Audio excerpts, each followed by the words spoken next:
নমস্কাৰ প্ৰিয় বন্ধু বান্ধৱীসকল, সকলোকে আমাৰ চেনেলটোলৈ স্বাগতম জনাইছোঁ।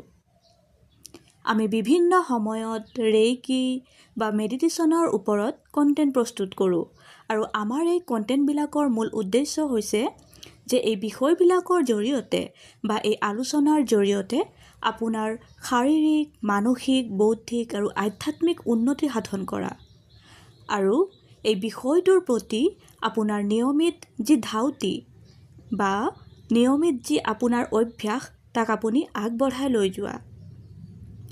বন্ধুসকল, ৰেইকি বা মেডিটেশ্যন কৰোঁতে বহু লোকে ফেইল হয়।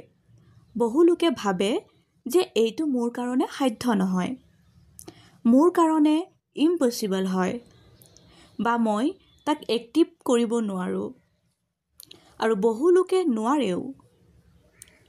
আমি আজি তাৰে কিছু বিষয়ে আলোচনা কৰিম আৰু ইয়াক আপুনি এটা শুদ্ধতম দিশত বা ভাল পৰ্যায়ত পাবৰ কাৰণে আপুনি কি কৰিব লাগিব সেয়া আমি আজি আলোচনা কৰিম। বন্ধুসকল, আমি জানো যে ৰেইকি বিশ্বব্ৰহ্মাণ্ডীয় এক অফুৰন্ত শক্তি। মেডিটেশ্যনৰ নিচিনাকৈ এক প্ৰকাৰৰ আপোনাৰ আধ্যাত্মিক শক্তিক বিকাশ কৰাৰ এটা প্ৰক্ৰিয়া। আপুনি যি ঈশ্বৰৰ অস্তিত্ব, সেই অস্তিত্বক আপুনি বুজি উঠে। আপোনাৰ শৰীৰৰ যি বৌদ্ধিক আৰু আধ্যাত্মিক উন্নতিৰ কাৰণে যি ব্যৱহাৰ তাক আপুনি বুজি উঠে আৰু আপুনি নিজৰ লগতে অন্যজন লোকৰ হিলিং কৰিব পাৰে। অন্যজন লোকৰ কাৰণে আপুনি প্ৰভাৱ বিস্তাৰ কৰিব পাৰে।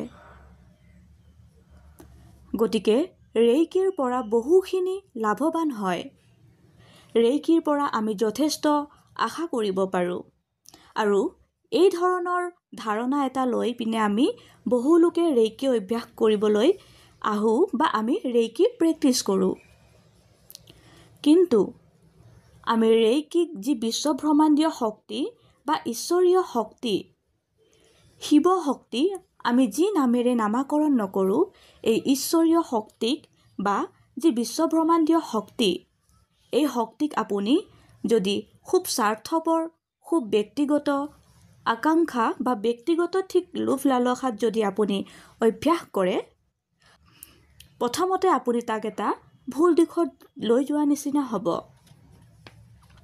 সেইকাৰণে আমি এটা শ্লোক বাৰে বাৰে কওঁ, সেইটো হৈছে অহংকাৰং বলম দৰ্পম কামং ক্ৰোধম পৰিগ্ৰহম ইত্যাদি বিষয়বিলাকত আপুনি অধিক পৰিমাণে লগত লৈ আপুনি যদি অভ্যাস কৰে, তেতিয়াহ'লে নিশ্চয় আপোনাৰ গৰ্ব হ'ব, অহংকাৰ আহিব আৰু আপুনি ৰেইকিক অন্য এটা ৰূপত আপুনি দেখা পাব বা আপুনি অন্য এটা ৰূপত তাক আপুনি ব্যৱহাৰ কৰিব পাৰিব। আমি মেডিটেশ্যনত যি ধৰণে নিজৰ যি মানসিক স্থিতি, এই স্থিতিটো আমি ষ্টেবল কৰোঁ, সুস্থিৰ কৰোঁ। আমি আমাৰ শৰীৰৰ যিবিলাক উশাহ নিশাহ প্ৰক্ৰিয়াৰ পৰা প্ৰতিটো তন্ত্ৰ, প্ৰতিটো আমাৰ যি অংগ, তাক আমি সুস্থিৰ অৱস্থালৈ লৈ আনো।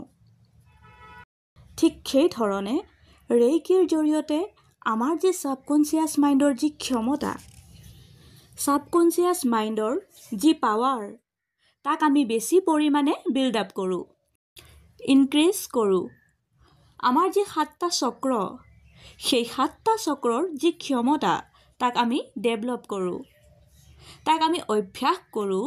আমাৰ যি 24টা পইণ্ট থাকে, সেই পইণ্টছক আমি আৱিষ্কাৰ কৰোঁ। 24টা পইণ্টক আমি কেনেকৈ অভ্যাস কৰিব লাগে বা অন্য এজন লোকক হিলিং কৰিব লাগে ইত্যাদি বিষয়বিলাক আমি ইয়াতে আলোচনা কৰোঁ। গতিকে সেইফালৰ পৰা দেখা গ'ল যে ই আপোনাক শাৰীৰিকভাৱে, মানসিকভাৱে, বৌদ্ধিকভাৱে আৰু আধ্যাত্মিকভাৱে উন্নতি কৰে। কিন্তু লগত যদি আপুনি ইয়াক অন্য এজন দেখাবৰ কাৰণে বা অন্য এজনক যদি আপুনি ইয়াক ইমপ্ৰেছ কৰিবৰ কাৰণে বা নিজৰ ক্ষমতাক আপুনি দেখুৱাবৰ কাৰণে ব্যৱহাৰ কৰে, তেতিয়াহ'লে নিশ্চয় ই আপোনাৰ যিটো দিশত যাব লাগিছিলে বা আপুনি আপুনি ইয়াক যি কাৰণে প্ৰয়োজন আছিল আপোনাৰ সেই দিশৰ পৰা ফালৰি কাটে। ৰেইকিৰ যিসকলে প্ৰাৰম্ভিক অভ্যাস কৰিছে, মানে মিকাও ছুইৰ আগতে যিসকল লোকে ৰেইকিৰ অভ্যাস কৰিছিলে, বিশেষকৈ বৌদ্ধ ভিক্ষুসকলে ৰেইকিৰ অতীজৰে পৰা ব্যৱহাৰ কৰি আহিছে বা ব্যৱহাৰ কৰিছিলে। তেওঁলোকে তেওঁলোকৰ যি ক্ষমতা ৰেইকিৰ জৰিয়তে হওক বা মেডিটেশ্যনৰ জৰিয়তে হওক তেওঁলোকৰ যি ক্ষমতা সেয়া লাভ কৰিছিলে। সেই ক্ষমতাক তেওঁলোকে কেতিয়াও প্ৰদৰ্শন কৰা নাছিল। কাৰণ আমাৰ সমাজত এনেকুৱা যে যেতিয়াই আপুনি আপোনাৰ ক্ষমতাক প্ৰদৰ্শন কৰিব তেতিয়াই আপুনি আপোনাৰ ক্ষমতাক দেখাব আৰু তেতিয়াই আপুনি মানুহৰ ওচৰত দেৱতা হৈ পৰিব বা মানুহৰ ওচৰত ভগৱান আপুনি সদৃঢ় কৰিব আৰু মানুহে পূজা অৰ্চনা কৰিব ধৰিব বা আপোনাৰ দ্বাৰাই তেওঁলোকে নিজৰ আশা আকাংক্ষা প্ৰাপ্তিৰ কাৰণে চেষ্টা কৰিব।